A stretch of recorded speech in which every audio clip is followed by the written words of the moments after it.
हरे कृष्णा दोस्तों, मेरे channel चारूवीस lecture and blog में आपका बहुत बहुत स्वागत है। तो आज मैं आपको बताने वाली हूँ कि एकादशी करने की आवश्यकता क्या है और हम अगर एकादशी ना करें तो क्या हो सकता है।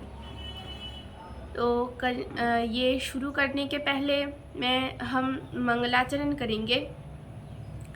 ओम अज्ञानतिमिरन्धस्य ज्ञानाञ्जनशलाकया चक्षुरुन्मीलितं येन तस्मै श्रीगुरवे नमः। वाञ्छाकल्पतरुभ्यश्च कृपा सिन्धुभ्य एव च पतितानां पावनेभ्यो वैष्णवेभ्यो नमो नमः। जय श्री कृष्ण चैतन्य प्रभु नित्यानंद श्री अद्वैत गदाधर श्रीवासादि गौर भक्तवृंद। हरे कृष्णा कृष्णा कृष्णा हरे हरे, हरे राम राम राम हरे हरे। अब जो है एकादशी व्रत पालन करने की मतलब हम क्यों पालन करेंगे और अगर हम पालन ना करें तो क्या होगा।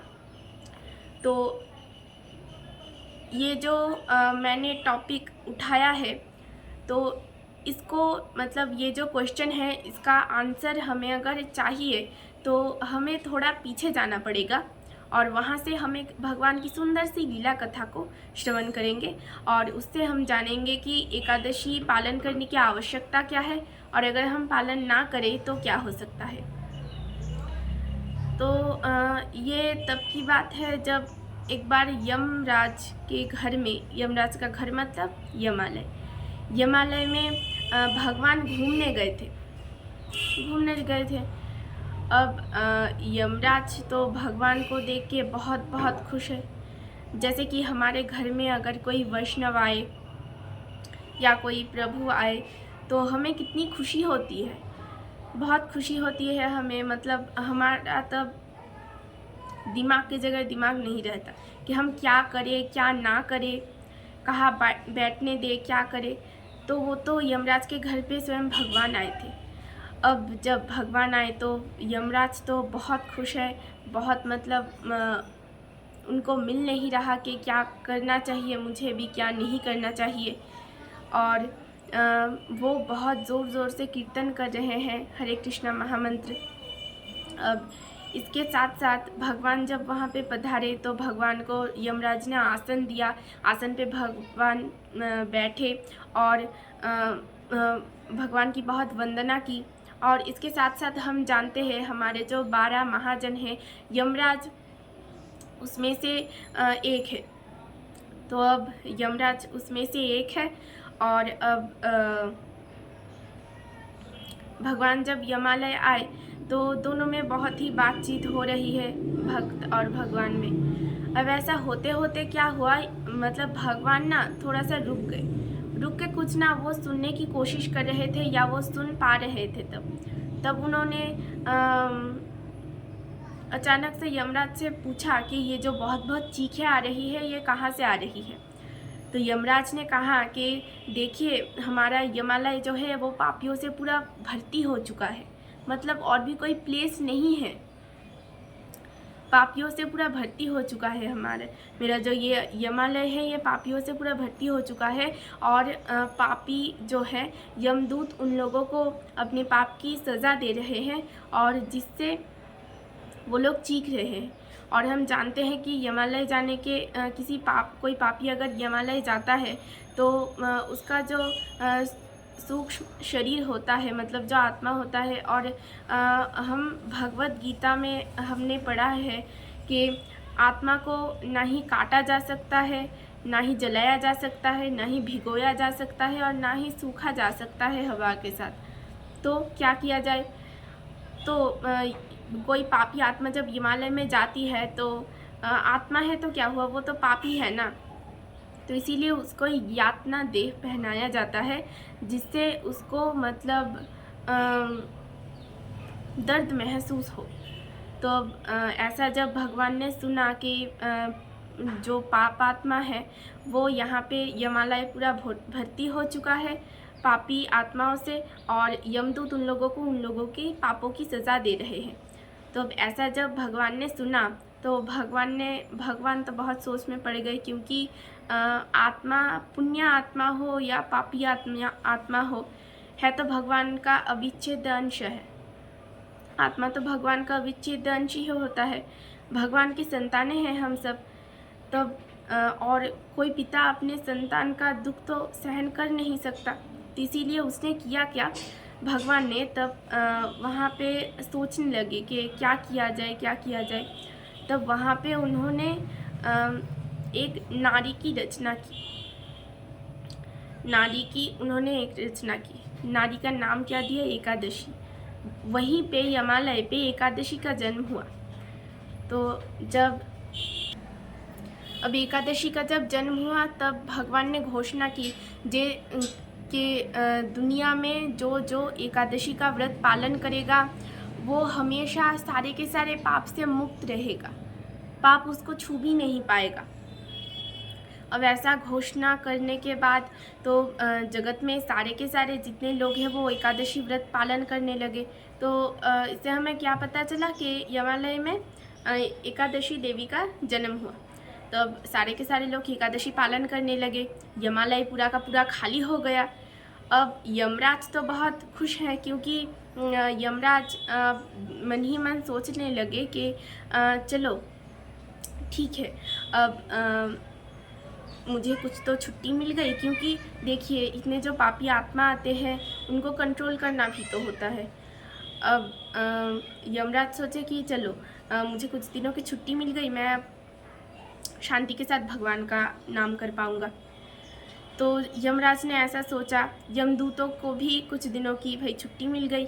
और यहाँ पे तो सब कुछ अच्छा चल रहा है, भगवान भी अपने संतानों को देख के बहुत बहुत खुश है। लेकिन यहाँ पे जो पाप पुरुष है,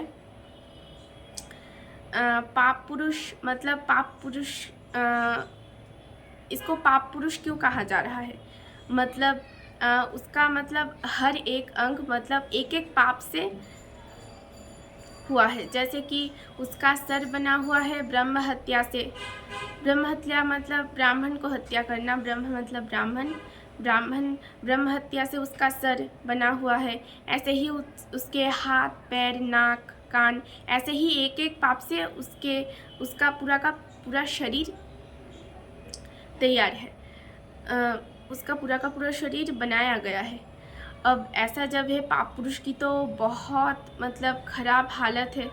अब एक दिन पाप पुरुष ना भगवान के पास आए, तो भगवान ने देखा कि पाप पुरुष की ऐसी हालत क्यों है, क्योंकि पाप पुरुष मतलब बहुत ही कष्ट के साथ, मतलब वो चल नहीं पा रहा है, बहुत ही कष्ट के साथ धीरे धीरे भगवान के पास किसी भी तरह आके खड़ा होकर भगवान से उसने प्रार्थना की कि हे भगवान, देखिए मैं तो मुझे तो आपने ही सृष्टि की है और जगत पे लोग एक भी पाप नहीं कर रहे हैं जिसके लिए मेरी ऐसी हालत है, तो कुछ कीजिए, ऐसा होगा तो मैं मर जाऊंगा।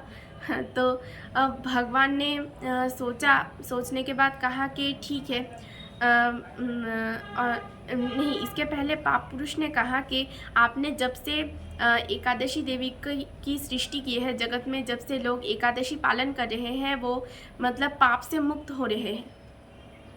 अब पाप से मुक्त वो हो रहे हैं तो वो यमालय भी नहीं आ रहे हैं, वो पाप नहीं कर रहे हैं और इधर मेरी हालत ख़राब हो रही है।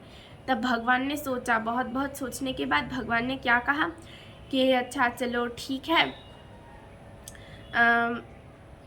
अब से मैं ये घोषणा करता हूँ कि ये जो अन्य है, अन्य मतलब अन्य के अंदर क्या क्या आता है, अन्य के मतलब हमारा चावल आता है, दाल आता है, भुट्टा, मतलब हम ये पंचशस्य हम जानते हैं जो एकादशी में हमारा खाना मना है हम लोगों का, सबके लिए एक ही विधान है। मतलब हम चावल रोटी या किसी भी तरह के आटे से बनी हुई रोटी हम नहीं खा सकते एकादशी में। तो तब भगवान ने घोषणा की कि एकादशी के दिन ये पंचशस्य जो भी खाएगा, ये जो सारे के सारे पाप होंगे वो इस शस्य के अंदर ही उस एकादशी के दिन रहेंगे। और वो व्यक्ति भले ही कोई पाप ना करे, लेकिन वो अगर एकादशी के दिन अन्न ग्रहण करता है तो अन्य ग्रहण करता है फिर भी उसको वो सारे के सारे पाप होंगे। क्यों? क्योंकि सारे के सारे पाप एकादशी के दिन अन्न के अंदर जाके रहते हैं। अन्न के अंदर मतलब अन्न के अंदर आता है चावल आता है, दाल आता है, आटा, मैदा, मतलब ऐसे टाइप की जो चीज़ें हैं, गेहूँ आता है, भुट्टा आता है। तो ऐसा जब भगवान ने घोषणा की तो तब से पाप पुरुष को तो बहुत रिलीफ मिला, क्योंकि अब जगत में थोड़ा भी हो पाप होगा और पाप पुरुष जी पाएगा। तो यहाँ से हमें पता चलता है कि हमें एकादशी करने की आवश्यकता क्यों है। एकादशी करने की आवश्यकता हमें इसलिए है कि हम अगर एकादशी करें तो हम सारे के सारे पाप से मुक्त हो पाएंगे। तो आपने भले ही आपसे एकदम खुद से प्रॉमिस कर लिया हो, एकदम प्रतिज्ञा कर ली हो कि मैं आपसे कोई पाप नहीं करूँगा, लेकिन आपने पहले जो पाप किए हैं उनको आप खंडन कैसे करेंगे? पहले आपने जो पाप किए हैं वो भी तो खंडन होने चाहिए ना। तो इसीलिए अनुरोध है कि आप एकादशी करें। और हमारे सामने ही अगले 12 अगस्त को परमा एकादशी है। जैसे कि हम सभी जानते हैं कि ये पुरुषोत्तम मास चल रहा है, और एकादशी अगर हम ना करें तो हमें इससे पता ही चला कि एकादशी ना करें, एकादशी के दिन अगर हम ये जो पंचशस्य है ये सब अगर ग्रहण करेंगे तो हमें पाप होगा, और अगर हमें पाप होगा तो हम ज़रूर यमालय ही जाएंगे। तो कोई तो नहीं चाहता ना कि मैं बहुत कष्ट भोग करूं, ऐसा कोई नहीं चाहता। तो अब ये यहाँ तक ही रहा, और अगर यहाँ तक मुझसे बोलने में कोई त्रुटि हुई होगी तो आप खुद के गुण से मुझे क्षमा कर दीजिएगा।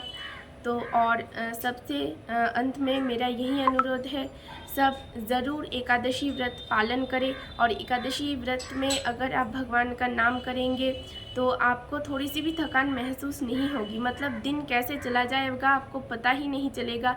और आपको एकादशी के जो दिन होता है, दिन के अंत में आपको जाके ऐसा लगेगा कि और थोड़ा सा अगर टाइम होता, और थोड़ा सा अगर ये दिन रहता तो मैं और थोड़ा सा साधन भजन कर पाता इस एकादशी तिथि में। तो आज तक के लिए यहीं तक ही। हरे कृष्णा।